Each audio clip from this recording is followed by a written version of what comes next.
सच की लड़ाई में खड़ा रहना आसान नहीं होता। तलवारें बहुत उठती हैं मगर हक का सर कभी झुकता नहीं। जहां जनता खामोश हो जाए वहां जुल्म बढ़ जाता है। इसलिए हम बोलते हैं क्योंकि खामोशी कोई हल नहीं होती। सलाम नमस्कार आदाब अर्ज है। मैं हूं आपका मेजबान अली अहमद और आप देख रहे हैं आपकी आवाज 110, जहां खबर सिर्फ सुनाई नहीं जाती बल्कि आपको आसान तरीके से समझाई जाती है। आज की खास रिपोर्ट में आप देखेंगे हरमुज में अचानक क्या हुआ, अमेरिका और ईरान आमने सामने क्यों आ गए, समंदर में बढ़ता तनाव किस तरफ इशारा कर रहा है और इसका असर पूरी दुनिया में क्या पड़ सकता है। पूरी खबर तफसील से जानी इस रिपोर्ट में।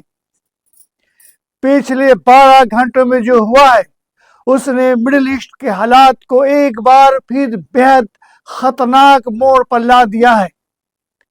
सबसे पहले आपको ये समझना होगा, स्ट्रेट ऑफ हॉर्मुज को पहले खोला गया लेकिन महज कुछ घंटों के अंदर ही इसे बंद कर दिया गया। एक बार फिर हालात पलट गए और अब खबर यह है कि स्ट्रेट और हॉर्मुज क्षेत्र में जबरदस्त तनाव है। सूत्रों के मुताबिक बीती रात ओमान के खाड़ी में तनाव अपने चरम पर पहुंच गया। ईरान की नौसेना की तरफ से अमेरिकी जहाजों को वार्निंग दी गई। बताया जा रहा है कि कुछ वारशिप आगे बढ़ने की कोशिश कर रहे थे, जिसके बाद वार्निंग फायर किए गए और इसके बाद अमेरिकी जहाजों को पीछे हटना पड़ा। वारशिप आगे बढ़ने की कोशिश कर रहे थे, जिसके बाद वार्निंग फायर किए गए और इसके बाद अमेरिकी जहाजों को पीछे हटना पड़ा। हालांकि इन दावों की अमेरिकी पक्ष से पुष्टि अभी नहीं हुई है। सबसे बड़ी चिंता की बात यह है, स्ट्रेट ऑफ हॉर्मुज में सैकड़ों नहीं बल्कि 1000 से भी ज्यादा कमर्शियल जहाज फंसे हुए हैं। कोई भी जहाज आसानी से निकल नहीं पा रहा है, जो पूरी दुनिया के लिए एक बड़ा खतरा बन सकता है। अब बात करते हैं कूटनीति की। जिस बातचीत की चर्चा हो रही थी, ईरान ने उसे साफ खारिज कर दिया है। इस्लामाबाद से संभावित मीटिंग पर कोई सहमति नहीं बनी, यानी फिलहाल डिप्लोमेसी पूरी तरह ठहर गई है। इस बीच ईरान की तरफ से सख्त बयान भी सामने आए हैं। कहा गया है कि अगर टकराव बढ़ता है तो जवाब भी उसी स्तर पर दिया जाएगा और इस बार मुकाबला समुद्र में भी हो सकता है।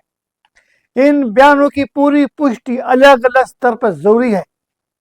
अब असली सवाल ये सब क्यों हो रहा है? एक तरफ सीजफायर की बात और दूसरी तरफ फौजी घेराबंदी, यानी तनाव कम करने के बजाय स्थिति और जटिल हो रही है। ईरान की तरफ से साफ कहा गया है, जब तक नाकेबंदी नहीं हटती बातचीत नहीं होगी। वहीं दूसरी तरफ यमन के हुती ने भी सख्त वार्निंग दी है। हुती के सैन्य प्रवक्ता यहिया सारी ने कहा है कि अगर अमेरिका अपनी घेराबंदी नहीं हटाता है तो लाल सागर में समुद्री रास्तों को भी बंद किया जा सकता है। यानी साफ है कि अब ये टकराव सिर्फ एक इलाके तक सीमित नहीं रहा बल्कि अलग अलग समुद्री रास्तों तक फैलने का खतरा बढ़ता जा रहा है। और अगर ऐसा होता है तो इसका असर सीधे दुनिया के व्यापार और तेल सप्लाई पर पड़ सकता है।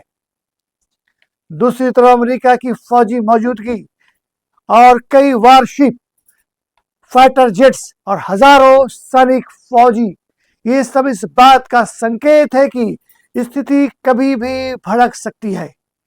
अगर ये तनाव और बढ़ा तो सबसे बड़ा असर पड़ेगा तेल की कीमतों पर और फिर पूरी दुनिया की अर्थव्यवस्था प्रभावित होगी। तो क्या हम एक बड़े टकराव के करीब हैं? क्या कूटनीति रास्ता निकल पाएगी?